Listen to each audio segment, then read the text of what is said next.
বিদ্যাঙ্গন YouTube চ্যানেলে তোমাদের স্বাগত। যে সমস্ত ছাত্রছাত্রীরা উচ্চ মাধ্যমিক টেস্ট এক্সাম দিচ্ছ তাদের জন্য আজকের ভিডিওটি খুবই গুরুত্বপূর্ণ। আজকে তোমাদের সাথে আলোচনা করব উচ্চ মাধ্যমিক ভূগোল সাবজেক্টের কোন কোন প্রশ্ন তোমাদের টেস্ট এবং ফাইনাল পরীক্ষার জন্য গুরুত্বপূর্ণ। তোমরা যদি অধ্যায় ভিত্তিক এই প্রশ্নগুলো পড়ে যাও তোমরা ভূগোলে কিন্তু খুব ভালো নম্বর পাবে। আজকে সাজেশনটি তোমাদের টেস্ট ও ফাইনালের জন্য খুবই গুরুত্বপূর্ণ। তোমাদের যাদের সিলেবাসটি খুব সুন্দরভাবে পড়া হয়ে গেছে তাদের বলবো তোমরা শুধু তোমাদের পড়া প্রশ্নগুলো একবার করে মিলিয়ে নেবে যে আদৌ এই প্রশ্নগুলো তোমরা রেডি করেছো কিনা। যদি রেডি না থাকে তোমরা অবশ্যই এগুলো রেডি করে রাখবে। তোমরা নিশ্চিন্তে এগুলো পড়ে যাও। তো মূল বিষয় শুরু করার আগে তোমাদের কাছে অনুরোধ, তোমরা যদি এই চ্যানেলে নতুন হয়ে থাকো চ্যানেলটিকে সাবস্ক্রাইব করো এবং ভিডিওটি ভালো লাগলে অবশ্যই একটি লাইক করে দাও। তাহলে দেখে নাও যে সমস্ত প্রশ্ন তোমাদের পড়তে হবে। তাহলে প্রাকৃতিক ভূগোল থেকে যে প্রশ্নগুলো তোমাদের পড়তে হচ্ছে, প্রথম অধ্যায় বহির্জাত প্রক্রিয়া ও সৃষ্ট ভূমিরূপ। শুধু 2 মার্কের জন্য প্রশ্ন আসতে পারে যে প্রশ্নগুলো। প্রথম প্রশ্ন অবরোহণ ও আরোহণের পার্থক্য লেখো। 2 নম্বর হচ্ছে পর্যায়নের মাধ্যম কী কী। 3 নম্বর হচ্ছে অবরোহণ ও আরোহণের সংজ্ঞা দাও। দ্বিতীয় অধ্যায় ভৌমজলের কাজ ও কার্স্ট অঞ্চল। 2 ও 3 মার্কের জন্য যে প্রশ্নগুলো তোমাদের পড়তে হবে। প্রথম প্রশ্ন ভৌমজলের উৎসগুলি লেখো। 2 নম্বর হচ্ছে সম্পৃক্ত ও অসম্পৃক্ত স্তর কী কী বর্ণনা করো। টিকা লেখো অ্যাকুইফার, আর্টিজিও প্রশোভন, গিজার, ভলক্সিয়ান প্রশোভন। অথবা দিয়ে প্রশ্নটা এইভাবেও ঘুরিয়ে আসতে পারে, প্রশোভন কাকে বলে, বিভিন্ন প্রকার প্রশোভন সম্পর্কে আলোচনা করো। 4 নম্বর হচ্ছে কার্স্ট ভূমিরূপ অনুর্বর কেন। এই অধ্যায় থেকে 4 অথবা 5 মার্কের জন্য যে প্রশ্নটি আসতে পারে সেটা হচ্ছে ভৌমজলের নিয়ন্ত্রকগুলো কী কী, কার্স্ট ভূমিরূপ গঠনের শর্তগুলি কী কী। তারপরে চলে আসছি পরের অধ্যায় সামুদ্রিক প্রক্রিয়া ও সংশ্লিষ্ট ভূমিরূপ। এই অধ্যায় থেকে 2 ও 3 মার্কের জন্য যে প্রশ্নগুলো পড়বে, সোওয়াশ ব্যাকওয়াশ গঠনকারী তরঙ্গ, বিনাশকারী তরঙ্গ, সম্মুখ পটভূমি ও পশ্চাৎ পটভূমি, উত্থিত ও নিমজ্জিত উপকূলের পার্থক্য। 2 নম্বর হচ্ছে টিকা লেখো প্রবাল প্রাচীর, অ্যাটল, তারপর হচ্ছে ফিয়র্ড উপকূল, ডালমেশিয়ান উপকূল। 3 নম্বর হচ্ছে প্রবাল প্রাচীর গঠনের শর্তগুলো কী কী। এই অধ্যায় থেকে 4 অথবা 5 মার্কের জন্য যে প্রশ্নগুলো আসতে পারে, একটাই প্রশ্ন তোমরা পড়বে না, সমুদ্র তরঙ্গের ক্ষয় বা সঞ্চয় কার্যের ফলে গঠিত ভূমিরূপগুলি আলোচনা করো। তারপরে হচ্ছে স্বাভাবিক ক্ষয় চক্র। এই অধ্যায় থেকে 2 ও 3 মার্কের জন্য যে প্রশ্নগুলো তোমরা পড়বে না, ডেফিসের ত্রয়ী বলতে কী বোঝো। 2 নম্বর হচ্ছে স্বাভাবিক ক্ষয়চক্র ও শুষ্কতার ক্ষয়চক্রের মধ্যে পার্থক্য লেখো। 3 নম্বর নদীর পুনর্যৌবন লাভ বলতে কী বোঝো। 4 নম্বর নদী ক্ষয়ের শেষ সীমা বলতে কী বোঝো। এই অধ্যায় থেকে 4 বা 5 মার্কের জন্য যে প্রশ্নগুলো তোমাদের পড়তে হবে, প্রথম প্রশ্ন বিভিন্ন প্রকার পুনর্যৌবন লাভের ফলে গঠিত ভূমিরূপগুলি সম্পর্কে আলোচনা করো। জল নির্গমন প্রণালী। এই অধ্যায় থেকে 2 ও 3 মার্কের জন্য যে প্রশ্নগুলো তোমরা পড়বে না, জল নির্গমন প্রণালী নিয়ন্ত্রকগুলো কী কী। 2 নম্বর হচ্ছে বিভিন্ন ধরনের জল নির্গমন প্রণালীর সংজ্ঞা দাও এবং জাফরিরূপী জল নির্গমন প্রণালী, বৃক্ষরূপী জল নির্গম প্রণালী, আয়তাকার জল নির্গম প্রণালী, ফিনেট জল নির্গম প্রণালী সম্পর্কে আলোচনা করো। 3 নম্বর হচ্ছে কেন্দ্রমুখী ও কেন্দ্রবিমুখ জল নির্গম প্রণালীর পার্থক্যগুলি লেখো। মৃত্তিকা অধ্যায় থেকে মান 2 এবং 3-এর জন্য যে প্রশ্নগুলো পড়বে না, প্রথম প্রশ্ন মৃত্তিকার গঠন বর্ণনা করো।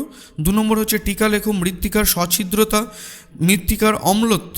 3 নম্বর হচ্ছে ফোডালফার ও পোটোক্যাল গোষ্ঠীর মৃত্তিকার পার্থক্য লেখো। অ্যালুভিয়েশন ও ইলুভিয়েশন বলতে কী বোঝো এবং এর পার্থক্য লেখো। 4 নম্বর ক্যালসিফিকেশন, পপজলাইজেশন, গ্যালাইজেশন, অ্যালকালাইজেশন, ল্যাটারাইজেশন বলতে কী বোঝো। 4 ও 5 মার্কের জন্য যে প্রশ্নগুলো তোমাদের পড়তে হবে, প্রথম প্রশ্ন মৃত্তিকা গঠনের সক্রিয় বা নিষ্ক্রিয় নিয়ন্ত্রকগুলি সম্পর্কে আলোচনা করো। 2 নম্বর হচ্ছে মৃত্তিকা পরিলেখ কি, একটি আদর্শ মৃত্তিকার পরিলেখ বর্ণনা করো। 3 নম্বর হচ্ছে মৃত্তিকা ক্ষয়ের কারণগুলি আলোচনা করো। 4 নম্বর মৃত্তিকা সংরক্ষণের পদ্ধতিগুলি বর্ণনা করো। তাহলে মৃত্তিকা অধ্যায় থেকে এই প্রশ্নগুলো তোমরা রেডি করবে।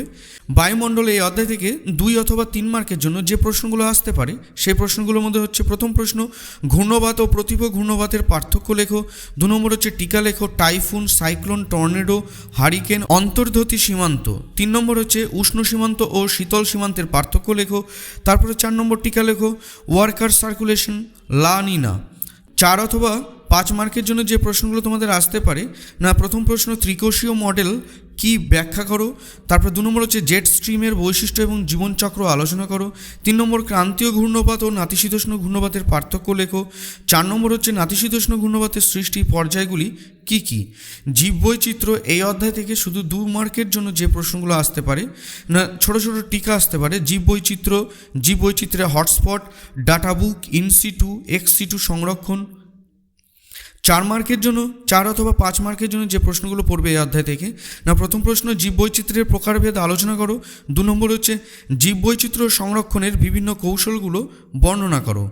তারপরে প্রাকৃতিক দুর্যোগ ও বিপর্যয়ের এই অধ্যায় থেকে মান 2-এর যে প্রশ্নগুলো তোমাদের আসতে পারে, সুনামি, খরা, বিপন্নতা কি দুর্যোগ ও বিপর্যয়ের সংজ্ঞা।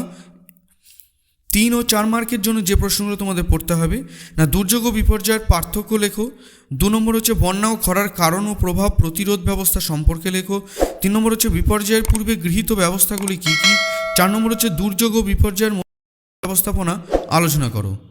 জলবায়ু, স্বাভাবিক উদ্ভিদ ও জলবায়ুর পরিবর্তন এই অধ্যায় থেকে 2 মার্কের যে প্রশ্নগুলো তোমাদের আসতে পারে, ওজন গহ্বর কি। 2 নম্বর হচ্ছে টিকা লেখো, আলোকপ্রিয় উদ্ভিদ, ছায়াপ্রিয় উদ্ভিদ, লবণাম্বু উদ্ভিদ।